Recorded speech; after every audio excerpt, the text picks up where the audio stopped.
Saya keasikan tuh make kartu kredit. Pada total 5 kartu kredit itu semuanya totalnya sampai 35 juta, Mang E. Nih, kita cari duit.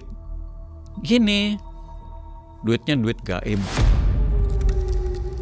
Nah, ini kelihatan sosoknya. Sosoknya perempuan, Mang E. Ini siapa ya? Saya bilang, ini siapa? Oh iya, saya Dewi Lanjar katanya. Karena saya kan kebetulan kalau itu kan Jawa tuh neptunya pahing, Bang katanya kan kalau kata si Mak, waduh ini tulang wangi ini Din katanya. Saya angkat kaki, gak taunya ada batu. Ini batunya kayak batu virus ya kayaknya. Sama ini satu pasang. Cuma yang ngasih saya ke ini udah pegang aja dulu. Nanti rezekinya ada. Pegawai hotel terjerat hutang kredit yang melilit. Tagihan tanpa jeda membuat hidup terasa sulit. Dalam putus asa, ia mencari jalan penuh misteri. Mantra dirapal di bawah sinar rembulan yang asri. Dewi Lanjar dipanggil untuk memberi uang tak berseri. Dengan harapan besar, dapat melunasi hutang pribadi. Namun, tiap perjanjian menagih harga sebagai ganti dari jalan sesat yang dijalankan oleh Mas Edi.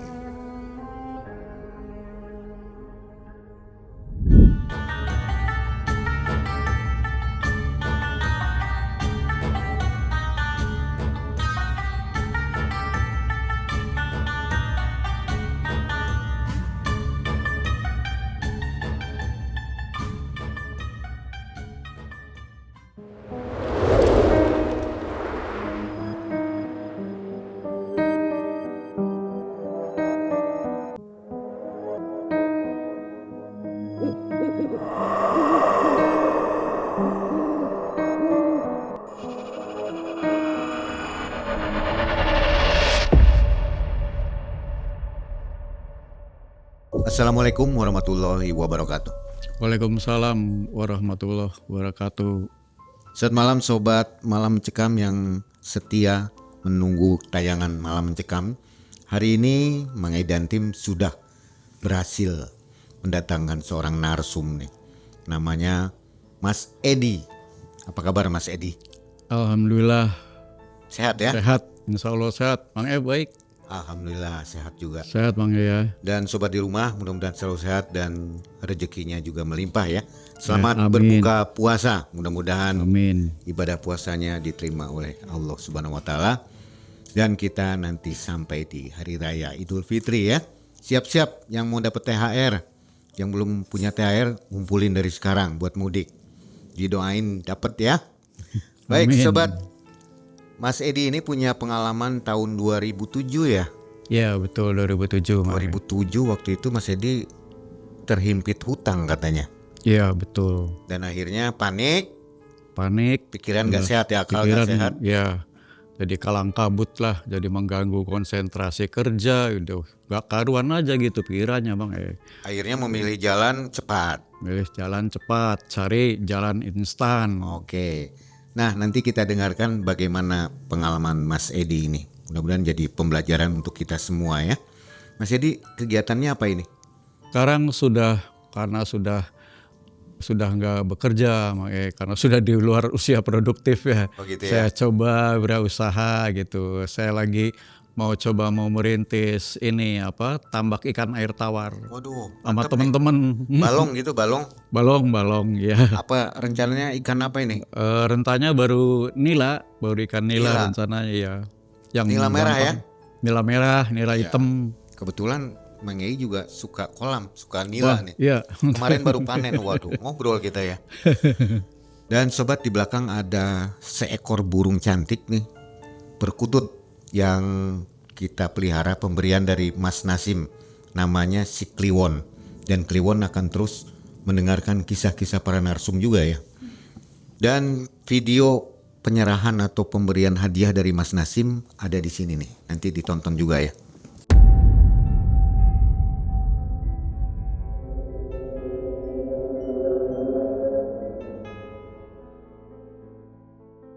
Sobat Malam Mencekam, di sini Mang Ei mau umumin pemenang Malam Mencekam Clipper Challenge Jilid 3. Berikut top 12 username TikTok yang berhasil meraih penonton terbanyak dan membawa pulang total hadiah hingga 4 juta rupiah. Buat sobat yang belum beruntung, jangan berkecil hati karena Malam Mencekam Clipper Challenge masih akan berlanjut. Dan untuk sobat MM pastikan untuk memposting klip-klip konten YouTube Malam Mencekam yang terbaru, sekreatif mungkin dan semenarik mungkin. Jadi, kita jumpa lagi di Malam Mencekam Clipper Challenge Jilid 4. Mas Edi ngehubungi Malam Mencekam lewat mana nih? Lewat ini apa? YouTube, Mang E. YouTube, ada nomor teleponnya di situ ya? Ya, ada nomor. Gimana responnya, cepet lambat? Kurang lebih sebulan lebih ya. Sebulan ya. Karena ya nunggu Antrian ya. respon Iya. dari Terima kasih ya Mas Edi ya, lebih. sudah Terima kasih berpartisipasi kembali, Mak E, sama-sama. membagikan pengalamannya. Dan sobat yang ingin membagikan pengalaman di Malam Mencekam silakan melalui IG atau di kolom deskripsi ada nomor WA Malam Mencekam. Baik sobat, jangan kemana-mana, 1 jam ke depan kita akan nonton kisah pengalaman Mas Edi. Malam Mencekam, Semakin malam semakin mencekam. dan ini dia Mas Edi.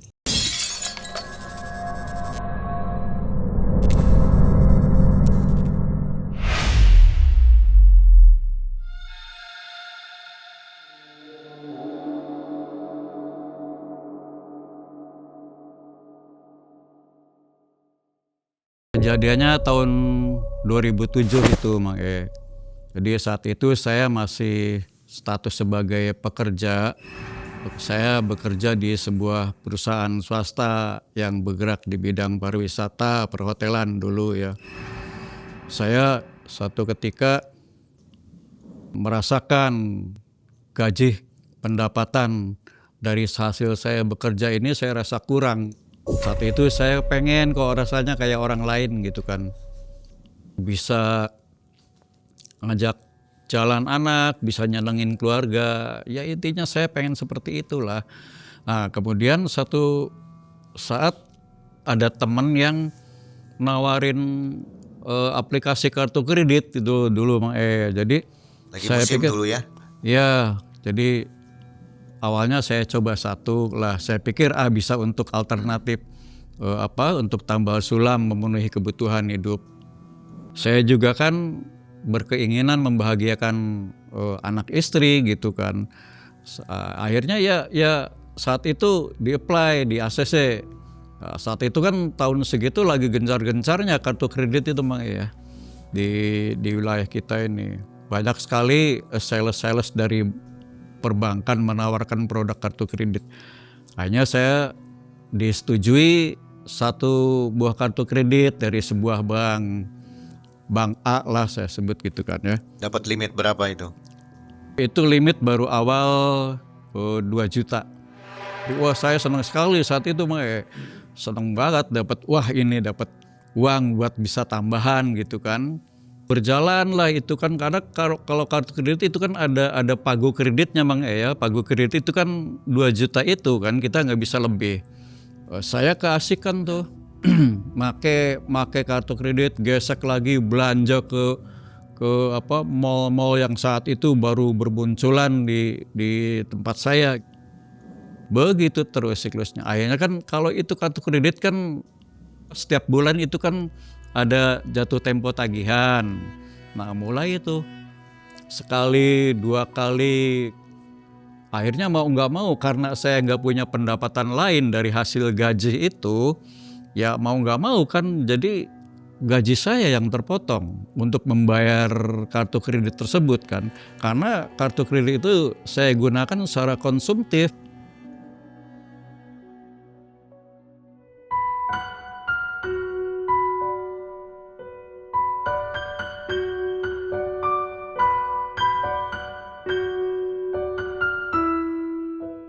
Saya masih coba memanage sendiri lah kemudian. Tapi ternyata keseret-seret juga gitu kan. Karena gaji segitu nggak nambah, pendapatan nggak nambah.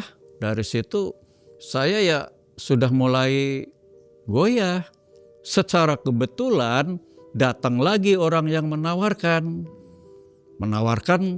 produk yang sama Mang kartu kredit lagi. Saya pikir bisa untuk nambah bayar tagihan gitu. Jadi yang satu bisa nutup yang kedua gitu. Nah ini dari produk dari bank juga, bank B lah gitu kan. Nah jadi saya bisa combine tuh dari situ, dari ada pendapatan gaji, dari tambahan kartu kredit. Dan asiknya Bang pagu kredit yang kedua ini lebih besar dari yang pertama gitu kan. Jadi saya senang tuh. Yang pertama tuh 2 juta, ini 2 juta lebih. Jadi ini saya pikir wah ini asik nih kalau begitu. Tapi justru saya terlena. Kedua, ketiga akhirnya sampai total 5 kartu kredit. Nah saya pada kartu kredit yang keempat itu saya sudah mulai kerasa waduh jadi beban gitu kan. Tapi saya coba fight lah. Saya tambal sulam dengan sisa-sisa gaji, sementara kehidupan kan tetap harus berjalan. Kartu kredit yang keempat ini sudah mulai rada membebani, walaupun kartu kredit yang keempat ini jauh lebih besar dari kartu kredit yang sebelumnya, pagu kreditnya lebih besar gitu kan. Tapi biar bagaimana tetap harus dibayar cicilan. Saat itu saya udah separuh nafas. Berpikir keras saya mencari tambahan. Ya kan udah kalut pikiran, udah nggak karuan. Istri tahu ya pemakaian itu? Iya tahu. Sampai ya sering kali terjadi pertengkaran masalah ekonomi lah pastinya. Karena otomatis gaji berkurang dong untuk menambah tambal sulam dengan bayaran cicilan kartu kredit. Sementara sejak prosesnya itu kartu 1, kartu 2, kartu 3 buat nutupin kartu 2 dan begitu seterusnya selanjut sampai pada total 5 kartu kredit. Pada total 5 kartu kredit itu semuanya totalnya sampai 35 juta Mang Sedangkan saya saat itu upah kerja nggak sampai ke situ, nggak ada separohnya. Kan pusing saya, aduh saya pikir ini gimana. Otomatis istri di rumah kan komplain terus. Karena pendapatan berkurang. Sementara tuntutan tetap berjalan, makan harus, anak sekolah harus, biaya hidup ya harus. Nah, sementara keuangan saya kan sudah mulai hancur tuh. Kadang-kadang karena sering begadang, tidur malam di rumah sampai berangkat ke tempat kerja kesiangan, udah kacau lah hidup saya saat itu Mang Aduh ini gimana, saya pikir gak ketemu jalan, usaha boro-boro modal dari mana, sementara keuangan kan udah banyak hutang. Itu juga saya sampai minjem ke teman-teman, ke saudara karena tagihan kan terus bertambah terus ditagih. Suatu ketika saya ketemu teman ini teman sekolah ya teman dekat lah. Kebetulan posisi dia juga saat itu dia selesai bekerja di Bekasi. Kamu kenapa sih mukanya pusing gitu katanya, tambah kurus lagi. Saya bilang iya, saya lagi ada masalah nih. Ini saya samarin aja namanya Bang namanya Udin. Iya Din, saya lagi pusing ini, lagi ada masalah. Saya bilang, masalah apa katanya? Masalah sama istri, rumah tangga. Ya termasuk di dalamnya, saya bilang tuh. Loh kenapa sih, masalah apa? Saya banyak sekali tagihan-tagihan, saya bilang tuh. Saya tagihan ke saudara, ke teman-teman yang lain. Tagihan dari bank terus-terusan. Pusing saya udah setengah mati ini, gimana caranya ya? Ya udah gini aja, udah dah singkat cerita aja ngomong gitu. Nih saya juga sekarang pusing katanya, udah nggak ada kerjaan, kontrak nggak bisa diperpanjang katanya. Loh memang kenapa Din? Ya nggak tahu lah, padahal saya udah lama kontrak nggak bisa diperpanjang, saya juga pusing katanya. Terpaksa anak istri saya juga saya tarik balik lagi katanya. Jadi gimana? Ya udah gini aja, gini. Nih saya ada jalan katanya. Mau nggak nih? Apa Din? Udah jalan apalah saya bilang tuh. Mau kemana, mau gimana, hayolah saya udah pusing saya bilang tuh. Yang penting ini selesailah urusan saya nih. Nih gini. Ini kalau kamu mau nih, ini sih. Iya udah saya mau apa? Nih, kita cari duit. Ya, kemana nyarinya? Saya bilang. Gini, duitnya duit gaib. Saya kaget, Mai. Duit gaib? Maksudnya gimana, Din? Udah gini, mau nggak dulu kamunya? Ya maulah. Iya. Ya udah oke. Nih caranya gini. Kita nyari uang gaib, nyari uang instan. Udah dijamin aman, nggak ada tumbal katanya. Wah, saya mulai tertarik tuh, Mae. Saya karena memang pikiran saat itu kalut ya. Jadi udahlah, ya udah oke. Ayo gimana caranya? Udah, cara gini, nanti kapan ada waktu kita jalan ke daerah. Ya daerah sana, nantilah saya sebutin daerahnya kalau kamu oke. Oke enggak nih? Oke udah, ya udah. Sip. Pada waktu yang ditentukan saya berangkat. Saya pakai kendaraan, pakai motor saya itu ke daerah timur ya. Jadi ini gimana Din, aman gak nih zaman gak ada tumbal? Udah tenang aja, gak ada katanya. Ada juga yang dulu pernah ke situ berhasil katanya. Waduh, dengar cerita begitu saya tambah seneng nih. Seneng kan Mang, orang lagi pusing gitu kan. Akhirnya jadi ya udah saya jalan ke sana. Ketemulah sama ibu-ibu ya. Saya nyebutnya emak sih. Emak Kuncen gitu. Udah nanti manggilnya emak aja katanya, kata Udinnya. Jadi rupanya si Udin ini sudah kenal lebih dulu dengan si emak ini gitu. Jadi saya ngikut aja, apa kata Udin aja, udah terserah kamu Din, gimana caranya. Nyampe lah ke rumahnya, ya rumahnya rumah biasa, rumah sederhana, bukan rumah gubuk, bukan rumah mewah, bukan, tapi rumah sederhana lah, namanya di daerah gitu kan. Jadi pas masuk, si Udin ketok pintu, tok. Assalamualaikum Mak. Dari dalam si emak ini nyambut, suaranya saya dengar perempuan paruh baya gitu. Ada emaknya ada, udah milik kamu katanya. Emaknya ada, biasanya nggak langsung ketemu sama emak nih orang nih.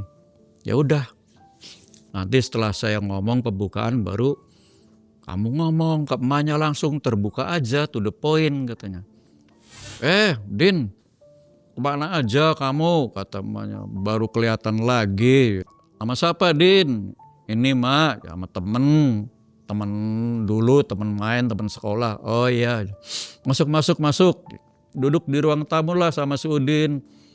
Kemudian duduk, ada yang ngasih minum kopi gitu kan. Rupanya mungkin pembantunya atau apalah mungkin ya. Silakan diminum Mas. Iya, makasih. Minum dulu ya, biar tenang aja, jangan grogi katanya.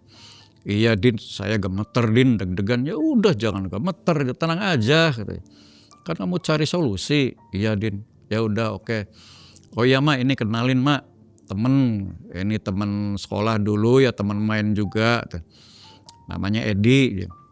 Oh iya. Manggil saya kadang Mas, kadang Cung gitu. Iya Mas Edi, ya. Gimana ada perluan apa, sok ngomong sama emak, cerita aja seadanya, nggak apa-apa. Ya Din, nggak usah malu-malu, Udin sih udah kayak anak sama emak, sok nggak apa-apa cerita aja. Jadi saya ceritakan lah Mang selama ini permasalahan hidup saya. Oh ya sudah nggak usah panjang lebar, emak sudah tahu, emak sudah ngerti katanya. Si emak nanyain lahir hari apa, tanggal berapa, tahun berapa. Ya saya jawab gitu kan. Emaknya, waduh, Tong, bagus ya. Karena saya kan kebetulan kalau hitungan Jawa tuh neptunya pahing, Bang katanya kan kalau kata si emak, waduh ini tulang wangi ini Din katanya. Saya nggak ngerti saat itu tulang wangi apa Bang gitu kan. Ya udah, waduh Din ini bagus ini Kacung Edi nih tulang wangi. Udah tenang. Ya udah gini aja. Ini kan malam Rebo ya. Nanti malam Jumat ya, nanti kesini lagi katanya. Jadi udah saya saat itu cuma ngobrol-ngobrol ringan aja bertiga dengan Mak Kuncen dengan Udin. Setelah itu ya saya pulang. Tiba malam Jumat, saya langsung disuruh ritual Mang E. Saya langsung, waduh saya kaget juga. Udah sok, ini kan kebetulan malam Jumat ya. Nanti arahan si Emak Kuncen nih. Nanti Mas Edin yang melakukan 7 malam Jumat ya. Jangan putus katanya. Awas kalau putus nanti harus ulang lagi, nggak selesai-selesai. Nantinya masalah nggak selesai-selesai. Ya udah Mak, udah siap-siap ya Mas Edinya. Cung Edinya siap nih, ya siap Mak. 7 Jumat ya, 7 Jumat jangan putus. Iya Mak udah siap. Jadi ini malam Jumat pertama sok udah langsung aja kata. Mandi dulu sana. Jadi di sana ada di kamar mandinya Mak Kuncen tuh saya mandi dulu Mang. Saya pikir mandi biasa aja ternyata udah disiapin air kembang di dalamnya. Saya kaget, Mak ini ada kembang. Iya. Tuh buat Cung Edi mandi air kembang situ. Waduh. Saya saat itu agak shock juga karena saya jauh dari dunia seperti itu awalnya gitu kan. Ya udahlah saya turutin aja. Jadi saya mandi.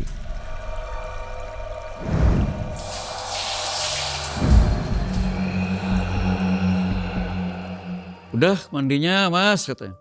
Udah Mak, sok itu anduknya. Udah saya bersih-bersih. Sok wudhu sana. Jadi saya wudhu. Nah selesai saya wudhu, nih Udin masih di ruang tamu nih. Udah siap, nanti jam 9 ya, mulai masuk ya jam 9. Jadi saat itu jam 9 saya dibimbing sama Mak Kuncen sama Udin.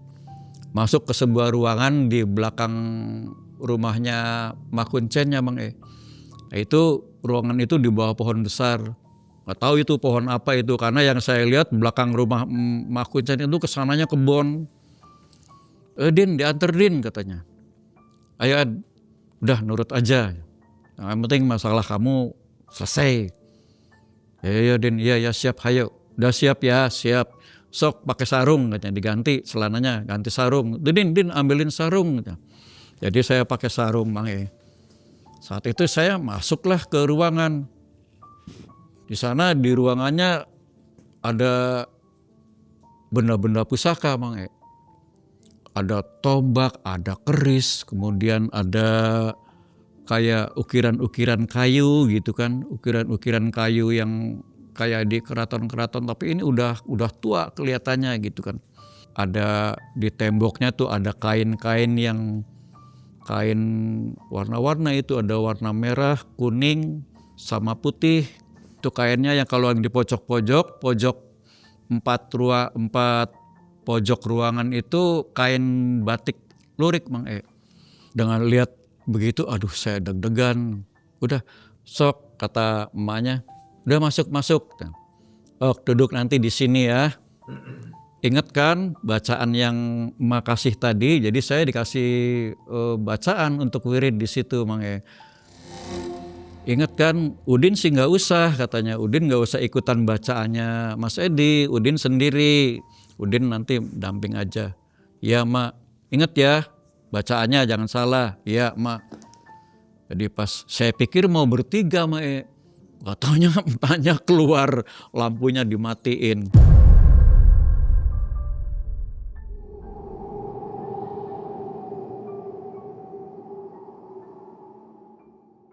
Gak ada lampu sama sekali, gak ada cahaya Mang E. Saya kan jadi hati-hati sekali mau duduk ke bawah ini apa. Sambil raba-raba ternyata cuma tiker aja. Ini malam-malam ya? Malam, jam 9 kan saya mulai masuk tempat ritual tuh. Jumat pertama itu jam 9 malam. Saya di sebelah ini kok ada bleduk-bleduk apa ini, saya raba-raba karena gak ada cahaya sama sekali Mak. Saya raba-raba, oh rupanya bentuknya peti ini. Udahlah saya nggak ini. Jadi saya udah bacain ini aja. jikiran yang dikasih sama emak nih.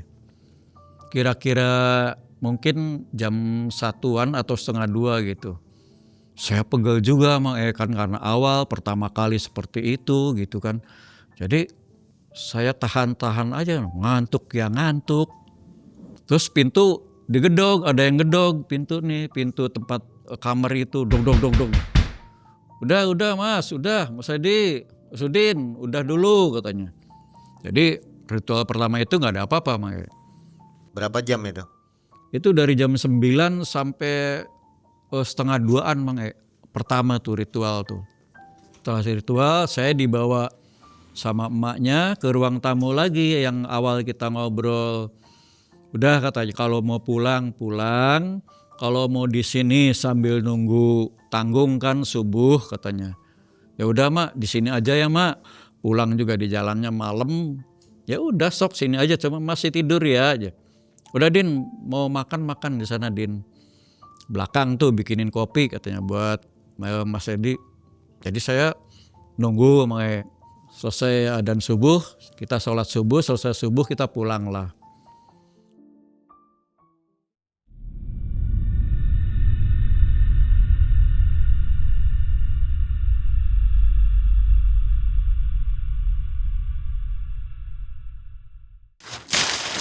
Wah, topi malah mencekam.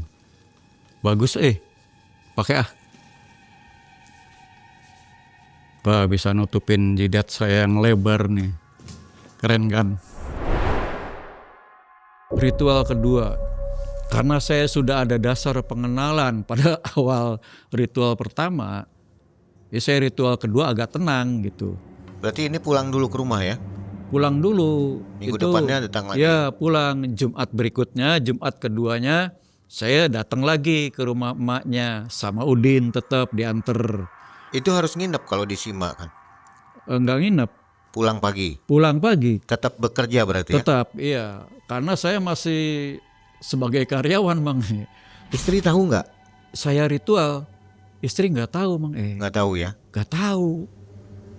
Saya ritual, setiap saya ritual, saya bilangnya mau main ke rumah temen. Istri nggak tahu saya ritual Mang. Karena saya pikir udahlah yang penting hasilnya nanti. Ya seperti biasa Mak Kuncen nyambut dengan hangat. Saya ke sana jam 9-an lah. Karena sebelumnya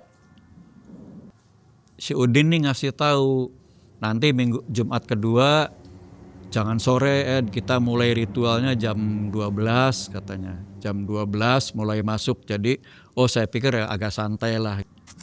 Saya ritual kedua itu mulai masuk jam 12. Seperti biasa saya disambut sama Mak Kuncen nih ya, disambut dengan hangat. Udah hangat, udah kayak dianggap anak gitulah, enak ya orangnya. Siap ya Cung Edi, ini Jumat kedua jangan putus, ngingetin terus jangan putus 7 Jumat, jangan putus 7 Jumat. Iya Mak, udah siap ya. Ya udah sok wudhu aja, nggak usah mandi. Sekarang sih wudhu aja katanya. Jadi saya disuruh wudhu dulu di belakang di kamar mandi. Setelah saya wudhu udah siap Ma. Ya udah sok pakai sarung. Din, kamu anter Mas Edinya katanya. Tapi nanti jangan lama-lama. Kamu di dalam ya. Jangan ngikutin Mas Edi sampai selesai. Udah biar Mas Edi ditinggal. Waduh. Saya kaget Bang. Waduh, saya bakal ditinggal sendiri. Ya udahlah, saya nekat aja udah. Sambil memang hati agak ciut ngedenger omongan Mak Kuncen begitu, Bang. Saya sempet down gitu kan. Waduh, sendiri. Saya ngomong ke Udin, Din, kamu jangan ninggalin lah. Saya bilang jangan ninggalin lah Din, sayanya ngeri. Oh ya nggak bisa, nanti saya dimarahin sama emak gimana, ngaco, kamu sudah tenang aja kata. Udinnya kayak ngejamin saya gitu, nggak ada apa-apa, udah tenang aja. Udah, saya nungguin, nggak apa-apa, tenang. Saya nggak pulang, saya tiduran di ruang tamu, ya kalau nggak nanti saya ngopi-ngopi lah.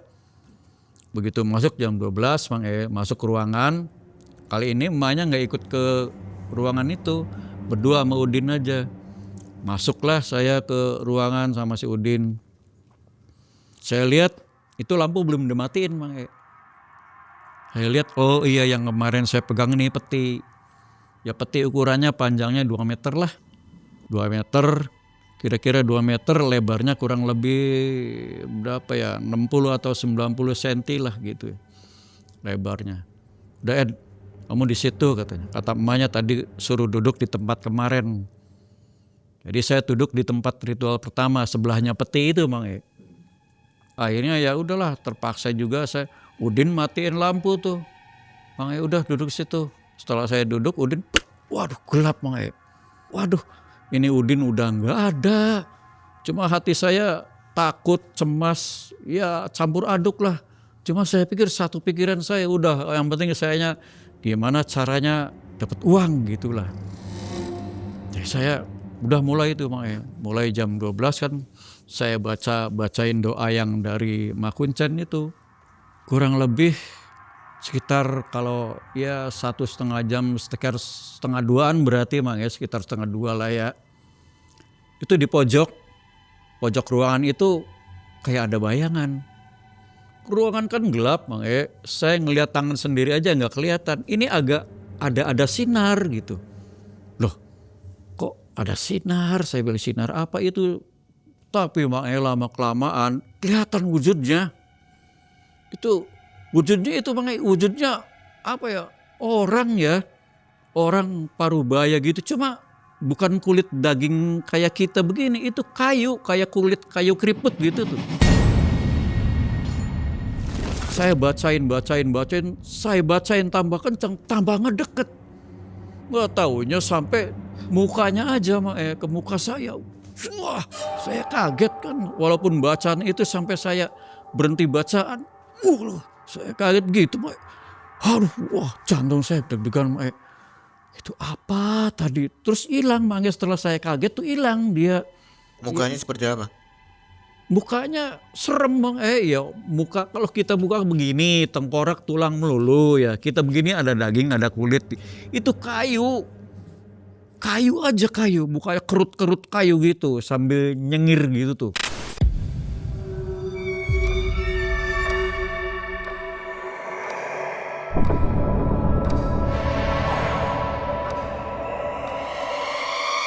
Wah, saya deg-degan bakal keluar Mak. Aduh, apa ini? Saya mikir, wah kiri kanan gelap, gak kelihatan. Aduh, saya diem. Saya tarik napas 3 kali, tarik napas 3 kali. Akhirnya agak tenang tuh, saya terusin bacaannya. Saya terusin bacaan. Sampai akhirnya pintu digedor. Do. Cung udah, Cung Edi keluar dulu udah. Oh suaranya emak, saya bilang. Saya keluar tuh Mae, aduh saya lemes Mae. Si Ma Kuncen nih senyum aja. Dalam hati sialan, saya udah ngeleper begini senyum-senyum. Udah yuk minum dulu di ruangan. Itu Udinnya baru bangun tadi, si Udin ngorok katanya tidur menjelang subuh Mang Karena gak lama saya duduk dikasih minum sama emak gitu kan sambil ngobrol kedengar adzan subuh. Jadi emak saya itu nanyain ada gimana, ketemu apa, ada apa di sana, ketemu siapa. Jadi saya ceritain Mang yang saya ketemu tadi di ruangan itu dari pojok ada sosok seperti manusia terus tapi kayak kulit pohon kayu semua, lama-lama ngedeketin Mak. Si emaknya senyum sambil ya udah katanya. Apa itu Mak? Mau kenalan sama Mas Edi katanya. Udah gak apa-apa. Mak sayanya takut Mak. Jadi gimana? Gak boleh putus ini baru dua Jumat katanya. Saya saat itu Mak benar-benar shock ketemu yang begituan. Jadi saya tuh akhirnya emaknya Ma Kuncen nih nguatkan saya. Udah gak apa-apa. Udah tahu. Emak gak tidur katanya nemenin, cuma emak kan di kamar. Setelah itu saya pulang ya seperti biasa aktivitas kerja Mak ya. Tapi selama saya proses ritual itu si emak nih komunikasi lewat telepon dengan saya, kadang nyampaikan ke Udin. Nah ya waktu itu kan belum ada HP bagus kayak sekarang, masih HP SMS biasa mah kayak gitu kan. Nah ini lucunya, kalau lucu dan aneh juga saya selama proses ini, si emak tuh kalau minta, dia tuh minta makanan ke saya Mang tapi nggak makanan aja, minta kembang juga gitu loh. Jadi karena saat itu saya tuh pengen punya tujuan gimana caranya berhasil dapat uang, jadi saya udah saya turutin aja gitu kan. Kalau dia minta kembang bunga Mang itu bunga pasti minta ada disertai kantil. Dia suaranya suara perempuan muda, terus manja gitu. Mintanya tuh, Mas tolong dong minta bunga ini, minta ini, jangan lupa ya pakai kantil. Itu setiap menjelang Jumat Mang 2 atau 3 kali itu pasti. Ritual ketiga seperti biasa, saya sama Udin jam 9-an nyampe ke sana. Karena ritual ketiga ini seperti kedua, jam 12 mulai masuk ruangan. Ya karena saya udah tahu, bacaan saya udah hafal, situasi saya sudah kenal, dan udah tahu Udin juga bakal ninggalin, jadi saya udah agak santai. Walaupun ada perasaan girig masih ada ya, cuma saya berani-beraniin aja lah. Masuk ke ruangan ritual seperti biasa, masuk duduk di tempat awal saya ritual sebelah peti itu. Saya Udin bilang, udah ya saya tinggal ya, udah hati-hati katanya, jangan lupa bacanya. Ya Din, saya bilang. Selesai Udin ninggalin ruangan, saya mulai itu kan ruangan udah dimatiin pakai lampunya, gelap kan otomatis. Jadi saya saat itu agak ngantuk karena capek kerja kan, jadi agak bersender di tong ini sambil baca-bacaan, rasa ngantuk, rasa macem-macem gitu kan. Kira-kira ya jam 2:30, jam setengah 2-an lah, kurang lebih sama tempo waktunya dengan minggu kemarin.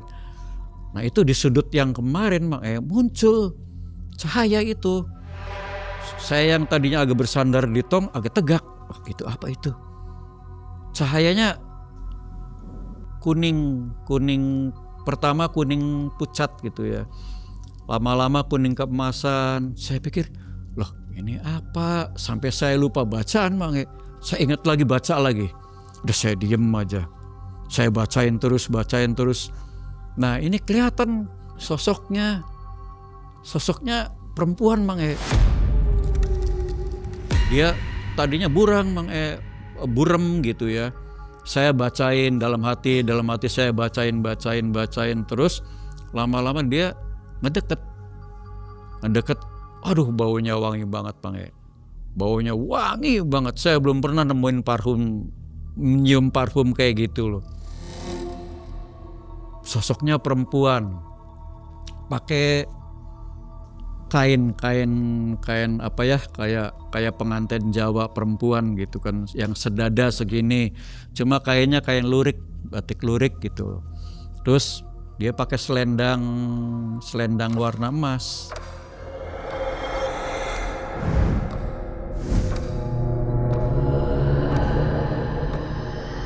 Dia deketin saya, ngeliatin saya, senyum sambil liris senyumnya. Senyum genit gitu tuh Mae. Jadi saya, ada apa katanya. Ya saya mau minta tolong, spontan saya tuh Mae. Saya minta tolong apa katanya. Ini saya lagi masalah, saya bilang tuh. Ini siapa ya? Saya bilang, ini siapa? Oh iya, saya Dewi Lanjar katanya. Saya kaget Mae.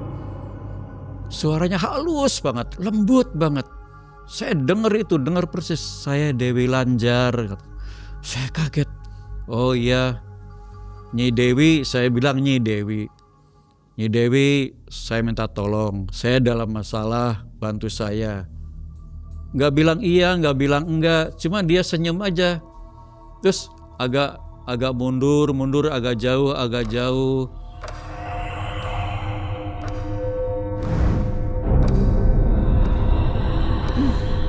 Udah jarak kurang lebih semeter lebih, 2 meter lah.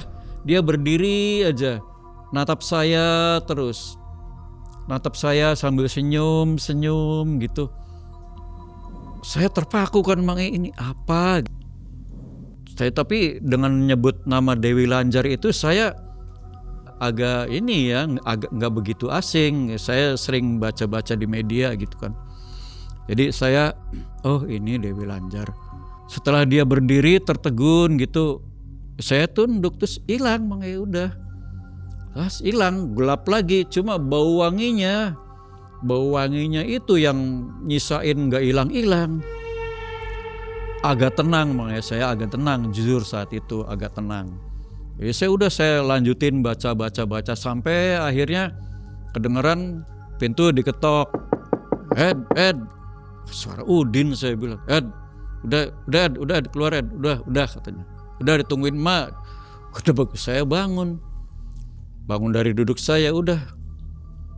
Terus Udin masuk, nyalain lampu, senyum Udinnya.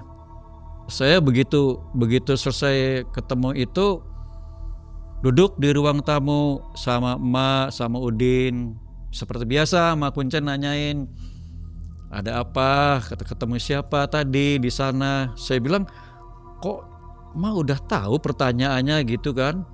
Kok udah tahu ya? Saya bilang tuh. Oh iya, Emak. Cantik enggak orangnya katanya. Si emaknya kan begitu, Emak Kuncen nanya, cantik enggak? Emak tahu ya, Mak? Ya, tadi ke emak dulu katanya. Tadi ke emak dulu katanya di ruangan. Oh, iya, Mak. Saya ketemu, saya bilang sama perempuan, saya ceritain begini. Katanya Dewi Lanjar Tama. Iya. Itu katanya mau nemuin Mas Edi. Ya udah, sekarang udah ketemu katanya. Udah tenang kata emaknya. Udah tenang, udah ketemu.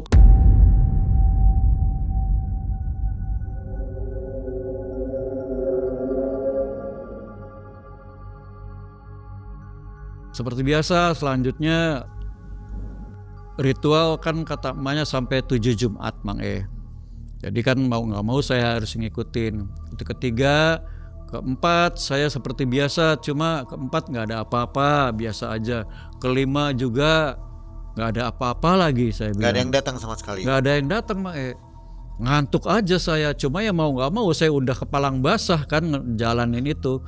Jadi sampai akhirnya sampai ke 4, 5, 6 nggak ada apa-apa. Saya dapat ngantuk aja lah, tapi saya nggak apa-apa lah, udah kepalang. Ritual ke-7 seperti biasa. Seperti biasa saya masuk ruangan. Kali ini sama emak aja diantarnya, si Udin nggak ikut. Ini ritual 7, saya pikir wah udah terakhir nih ada hasil. Diantar emak masuk ruangan jam 12 seperti biasa. Udah ya, siap ya katanya. Ingat bacaannya. Iya, Mak, siap. Ya udah. Mak keluar matiin lampu, saya ritual gitu kan. Sampai saya sudah agak ngantuk gitu kan. Sampai terakhir emaknya itu gedok pintu. Karena nggak ada apa-apa juga, ritual ke-7 nih. Cuma gedok pintu nih nggak lama. Saya perkirakan saya jam 12 masuk, sejam paling lah ya. Pintu digedok sama emak. Cung, keluar dulu Mas Edi katanya. Keluar dulu Cung, sini. Saya bangun, emaknya ngebuka pintu, nyalain lampu. Keluar dulu katanya.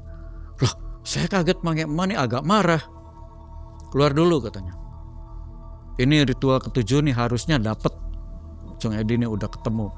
Cuma ini kan tadi emak di kamar nggak ada tanda-tanda. Udah Cung. Saya kepalanya dipegang sama emak nih. Emak Kuncen nih kepalanya dipegang, nggak tahu dipegangin apa, dibacain apalah. Terus akhirnya saya suruh masuk lagi. Udah terusin katanya. Jadi saya lanjutin sampai kurang lebih sejam lagi. Itu tuh saya ritual lagi. Kembali si emak nih gedor pintu lagi. Duk. Udah Cung, udah berhenti katanya. Emak kayak marah masuk ke ruang itu, Mae. Gluprak, nyalain lampu, peti ini dibuka Mang yang samping saya tuh. Dibuka sama dia, ada kuncinya. Wah, si emaknya ngebrak petinya Mang. Gimana ini, kata, janjinya udah 7 kali. Saya kaget Mang. Emak ini ngomong sama siapa, apa marah sama saya gitu. Cuma saya diem aja. Cuma emaknya gebrok-gebrok peti itu. Gimana ini janjinya, katanya ini mau dikasihin semua. Udah nungguin lama, syarat udah semua katanya. Jangan begini caranya. Petinya digebrok-gebrok. Ternyata yang dijanjikan uang 1 peti itu hanya koran. Potongan-potongan koran. Memang sebesar ukuran uang, cuma potongan koran semua. Sini Cung, lihat. Nih, kurang ajar katanya. Udah mulai main-main nih. Kenapa Mak? Apa Mak? Ini janjinya kan uangnya Cung Edi tuh di sini katanya. Harusnya ini penuh. Ini cuma berapa? Tuh lihat katanya. Waduh Mak, ini kertas koran buat apa? Ya ini kelakuannya. Gak bener nih. Janjinya gak tepat. Tuh lihat. Mak, ini Mak ada Mak. Saya bilang. Jangan dipegang. Aduh, saya hampir megang Mak. Udah. Itu uang, ada uang dolar sih Mang. Cuma saya gak boleh megang. Gak boleh megang itu. Jadi saya gak megang. Cuma emak aja tuh ngamuk-ngamuk. Kurang ajar ini, begini caranya, kelakuannya gak rubah-rubah katanya. Angger baik. Kata si emak tuh. Cung, udah ke kamar. Ke ruang tamu. Jadi saya ke ruang tamu. Dia ngambil buah Mang. Buah delima tuh. Di depan saya, di depan Udin juga. Buah delima gede Mang, besar sekali, bukan ukuran normal, besar. Nih Cung, udah coba dilihat dulu katanya. Si emak tuh ngambil peso. Waduh, saya tuh ini maksudnya apa nih emak? Jadi saya lihat aja lah. Dibuka buah delima tuh, diiris. Coba tuh lihat, ada ininya enggak, ada batunya enggak katanya. Jadi buah delima tuh dipecak-pecak. Ada enggak Din katanya. Ada Mak, ini Mak. Coba lihat itu, merah enggak? Ini Mak masih pucat, masih putih. Jadi memang ada di dalam buah itu ada batu Mang. Dalam buah delima yang besar itu ada batu. Saya juga nggak ngerti itu. Nah, itu ada batunya. Merah enggak kata Din? Enggak Mak. Tuh kan katanya. Ini harusnya udah merah. Masih putih begini. Udah simpan gitu.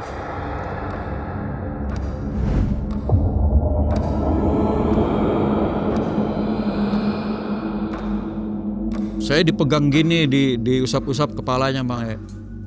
Diusap-usap kepalanya sama emak nih. Udah gini aja katanya. Besok hari Jumat, itu kan malam Jumat Mak. Besok hari Jumat, setelah sholat Jumat, kamu harus ke pantai. Pulang kerja jam berapa? Pulang kerja sore Mak. Udah pokoknya harus diusahakan. Ya udahlah, saya nurut perintahnya kan. Nanti di pantai ada jembatan terbuat dari bambu. Kamu ikuti jalan jembatan itu. Nanti di situ di paling ujung ada bambu. Nanti menunggu di sana.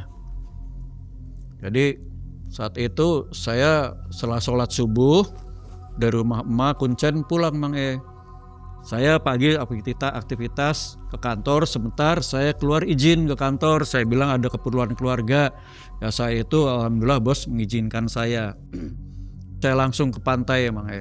Pantai di daerah Jawa Barat lah. Saya masuk ke jembatan sesuai arahan emak itu. Memang saya lihat ada jembatan dari bambu. Saya jalan di situ, motor saya parkir. Saya jalan, saya tengok kiri, tengok kanan. Si emak mana ini, nggak ada. Saya jalan aja. Memang di sana ada bangku Mang. Itu di ujung jembatan. Ujung jembatan itu keliling udah air laut gitu kan. Saya duduk, saya sambil nunggu emaknya kemana ini. Gak taunya ada yang lempar batu Mang. Letak samping saya, letak sini. Aduh, itu kok siapa ini yang lempar? Saya lihat kiri kanan depan belakang laut Mang.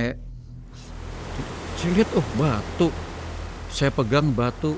Udah saya nggak pikir panjang, udah saya pikir emak ngelempar gitu dari jauh. Ah, udahlah, saya kantongin aja udah. Nggak kepikir apa-apa Mang E. Udah, saya pulang lah. Karena menjelang maghrib, emak nggak nongol-nongol, saya pulang. Malamnya, pas saya tidur, itu saya kaget Mang E. Batu itu kan saya simpen di lemari. Saya kaget malam itu antara tidur dan enggak, tapi saya belum lelap, belum tidur. Itu saya kayak melayang Mang E. Saya melayang, saya nempel ke plafon kamar tuh. Saya kerasain kok saya terbang, saya bilang. Saya diputer-puter di plafon kamar, diputer-puter. Waduh, saya ini kenapa ini? Saya kaget, saya sadar Mang E, saya ngelihat ranjang saya gitu. Waduh, saya ini kenapa ini?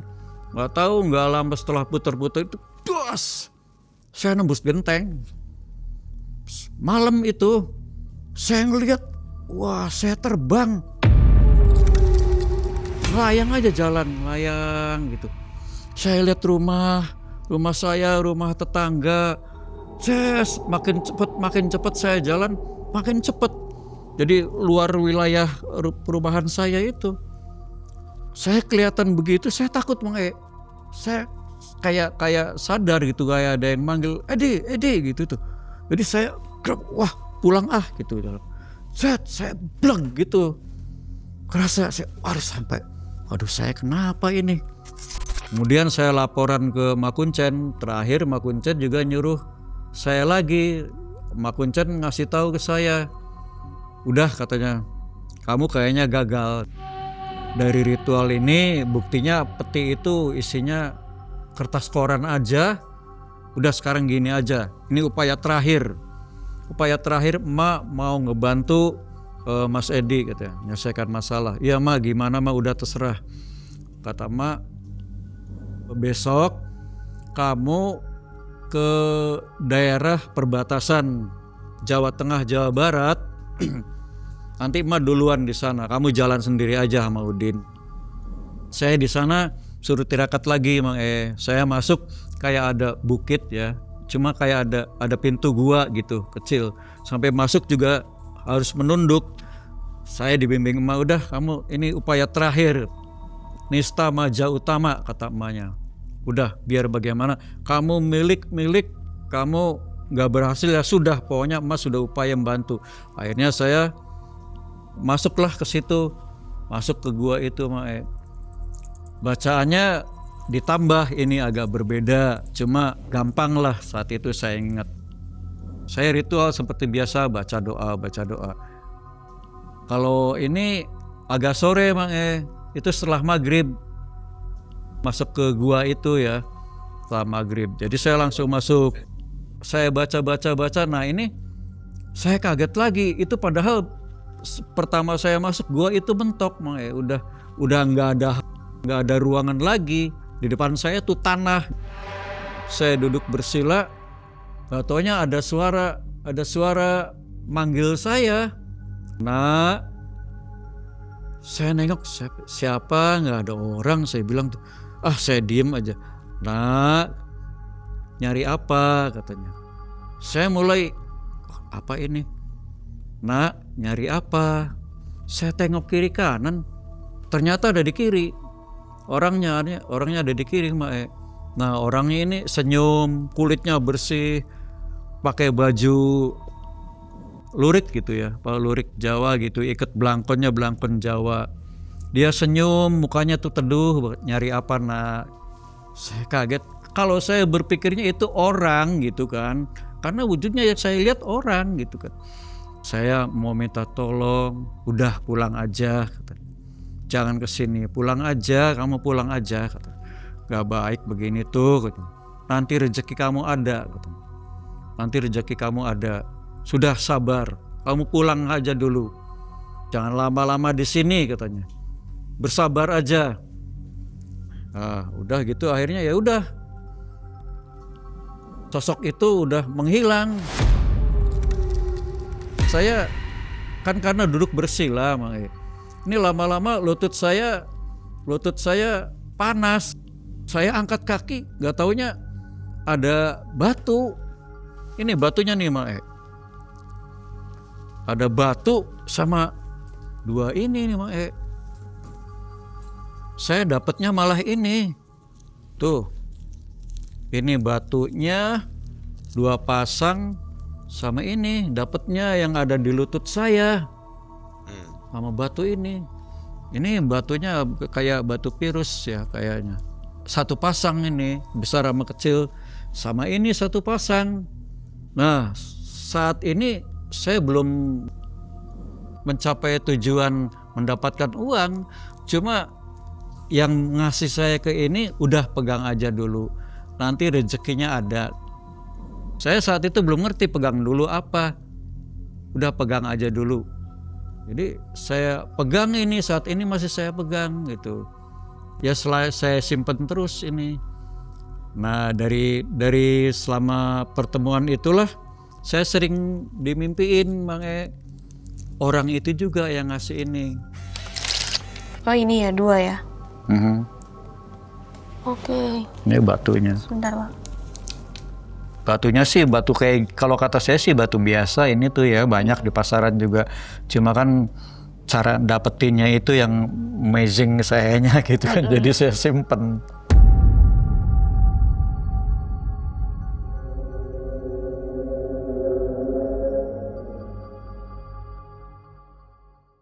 Setelah ritual terakhir itu saya ditemuin lagi sama emaknya, saya ngobrol lagi sama emak. Emak kuncanya bilang ya sudah katanya. Kamu ya saat ini gagal ritualnya. Kamu belum bisa mencapai apa yang kamu inginkan. Udah bersabar aja. Emak bilang begitu ya saya lemes Akhirnya saya pulang lah. Saya pulang sama ya perasaan gak karuan lah, saya sampai ya sedih menitik air mata gitu kan. Ini gimana lagi ceritanya, saya harus membayar hutang-hutang. Saya gak dapat apa yang diharapkan gak dapat uang insan itu gak ada. Cuma ya dapat barang itu tadi aja sama batu dengan sepasang keris itu. Ritual ini ya gagal, saya dinyatakan gagal. Oke, jadi bagaimana cara menyelesaikan bayar utangnya? Jalannya ada, saya dapat kerjaan gitu, kerjaan tambahan yang menghasilkan akhirnya saya bisa menyelesaikan hutang. Jadi yang nagih-nagihnya gimana itu? Yang nagih-nagih tetap nagih? Ya selama perjalanan sih tetap nagih datang ke rumah, ke tempat kerja, telepon, seperti itu. Ya itu udah makanan tiap hari. Dihadapi dengan sabar? Ya ada sabar, ada marahnya juga. Kalau namanya orang nagih itu kan ada bentak-bentak, ada kata-kata kasar gitu kan. Akhirnya lunas ya? Akhirnya ya alhamdulillah sih saya ada jalan. Kurang lebih hampir 1 tahun lah. Proses itu ya mungkin apa ya, gak tau lah. Ya rezeki dari Allah aja gitulah. Saya akhirnya dapat kerjaan tambahan gitu. Oke, akhirnya utangnya lunas bukan dari goib ya? Bukan dari goib. Oke. Nah dari kisah ini ada saran untuk penonton Malam Mencekam nggak yang sedang terjepit hutang? Ya, jadi singkat aja Pak. Buat semuanya, kalau memang punya beban hutang ya hadapi dengan sabar aja, dengan ikhlas. Upayanya adalah kita harus bekerja secara real aja, karena uang goib itu memang nggak ada uang goib itu. Kecuali ditebus dengan yang sangat mahal. Ya. Lebih baik kita menebus dengan kerja logika, dengan akal sehat, dengan kemampuan kita. Itu namanya hasil nyata, ya. Uang. Terjerat hutang membuat Mas Edi kehilangan arah. Ia mengetuk pintu yang tak seharusnya dibuka oleh siapapun. 7 ritual ia jalani, hingga nekat bertemu bayangan-bayangan yang tak pernah ia kenal sebelumnya. Tubuhnya pernah melayang, seolah dunia kehilangan pijakan. Dan konon, Dewi Lanjar menjadi saksi perjalanan itu. Namun kekayaan tak pernah sampai di tangannya. Dan yang ia bawa pulang hanya batu pusaka dan 2 keris kecil. Halo Sobat Malam Mencekam, ini waktunya buat sobat semua untuk jadi lebih dekat bersama Malam Mencekam. Ayo gabung membership sekarang Cuma dengan Rp10.000 per bulan loh, kalian bisa dapat akses ke ratusan konten eksklusif. Mulai dari pembuktian ilmu goib, perjalanan dan penelusuran tim Malam Mencekam, sampai momen lebih dekat bersama para narasumber. Dan nggak cuma itu, member juga bisa nonton video terbaru lebih awal. Plus dapat emoji dan badge eksklusif khusus member, biar identitas kalian makin mencekam. Klik tombol gabung sekarang dan jadilah bagian dari keluarga besar member Malam Mencekam.